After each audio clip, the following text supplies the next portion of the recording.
In this lecture, we will discuss a brief introduction of D.P. Mukherjee and his contributions on Indian tradition.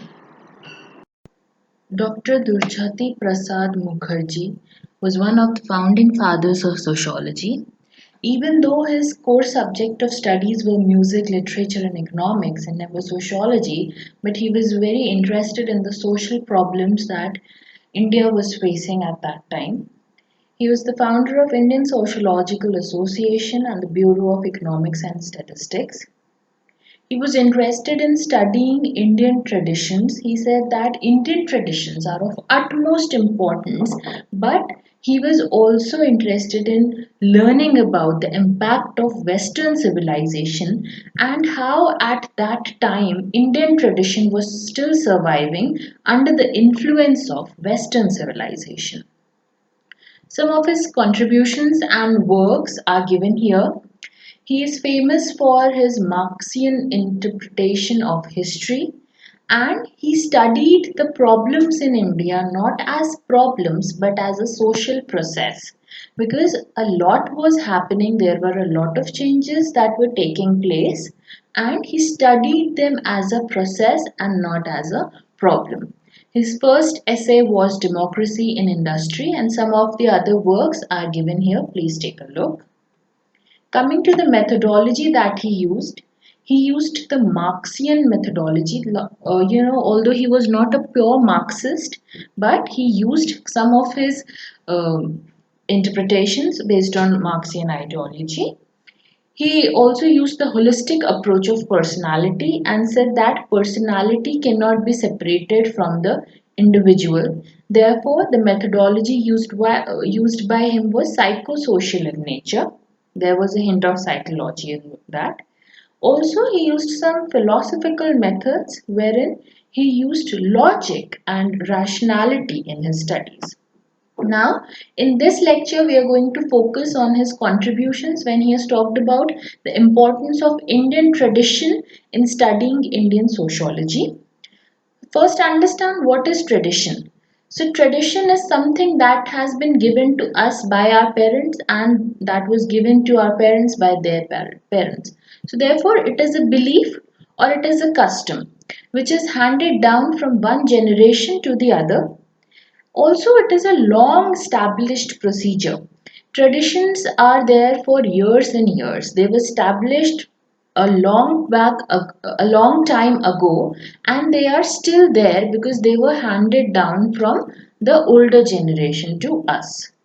Now, as I said that he gave Indian tradition a supremacy in the study of sociology, he said that our existence is based on our traditions.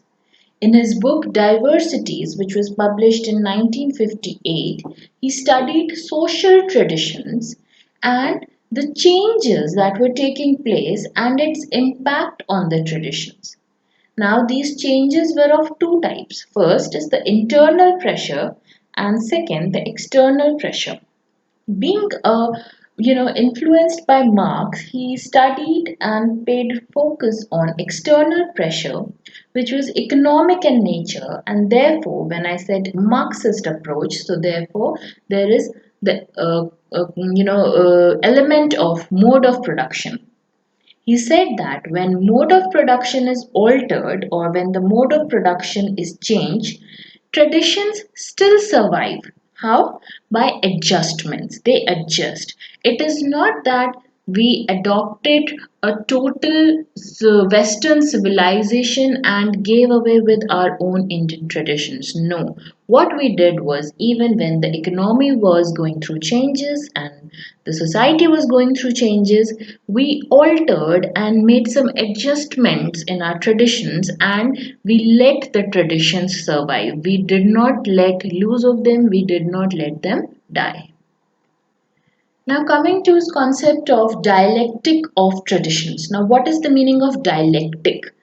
Dialectic means the investigation of truth when it is done by examining the contradiction. So, whatever the contradiction is there, that has to be examined, and therefore we investigate the truth of the matter. He said that traditions have power to resist and also to absorb. They have the power to resist, that is why they are still there in the age that we are in today. Otherwise, they would have died. And they also have the power to absorb, that means they can adjust according to the time.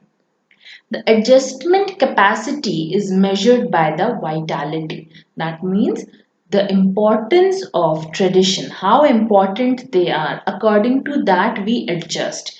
If it is very important, then we adjust. We make some adjustments so that it is still there. It does not lose its importance. So, understanding tradition is important to understand the changes that are taking place. So, first, we need to understand if there is a tradition, why is it there in the first place? Only then we can understand the changes that are taking place along the period of time. He said that when we are trying to understand traditions, we need empathy over sympathy. That means the researcher or the sociologist, he should be empathetic towards the traditions. He should try to understand the root of its development, of its origin. And therefore there is a need of use of insight and a capacity to judge with discipline. There should be a discipline, there should be empathy, and there should be lots of insight. He should not be inclined towards the scientific value of it, but to understand the root of it, the emotions behind it. He said that it is not enough for an Indian sociologist to be only a sociologist, but he should be an Indian first. That means to understand the root of a tradition, to understand its value, and to be empathetic towards it, you need to be an Indian first. And you should have knowledge of Sanskrit language and one of the local dialects as well. The sociologist should not go after pure know how or the scientific knowledge. He should look at the bigger picture and try to find out the value behind a tradition.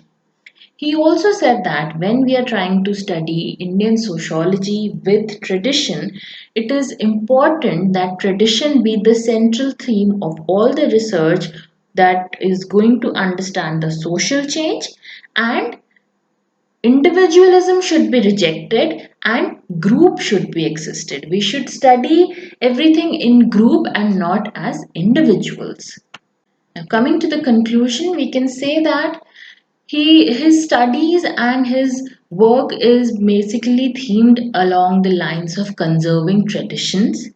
And he said that interpretations sabotage traditions. Therefore, we need an in depth analysis of tradition. This in depth study should be from surface to the deep levels of tradition, such as values and experiences, should be considered. About social symbols, he said that these are things in themselves and not only the signs or appearances. That means social symbols have their own importance and that should be studied as an independent thing and not as science only. Now, he said that the study of sociology is the study of traditions. So, now we can understand how important it was for him to study traditions, to conserve the traditions, and he's also urging all the other Indian sociologists that for any research to be conducted in the social arena, in the social work, social change, social process, it is important to study traditions. Now let us look at some questions. Question number one: even change in Indian society can be understood by studying its traditions. Who has argued this? The answer will be B. D.P. Mukherjee, who has laid a lot of focus on traditions. Question number two: the assertion given here is D.P. Mukherjee preferred to call himself Marxologist rather than Marxist. It is true because he was influenced by Marx's work, but he was not a pure Marxist. So the assertion is correct. Now let us look at the reason. He attempted a dialectical interpretation of the encounter between Indian tradition and modernity, which was characterized more by value assimilation and cultural synthesis and led by class struggle. The answer will be B. Both A and R are correct because we know that along the lines of Indian tradition, he was also influenced by the Western civilization or modernity. So the answer will be option B. I hope you got the lecture. Thank you for watching.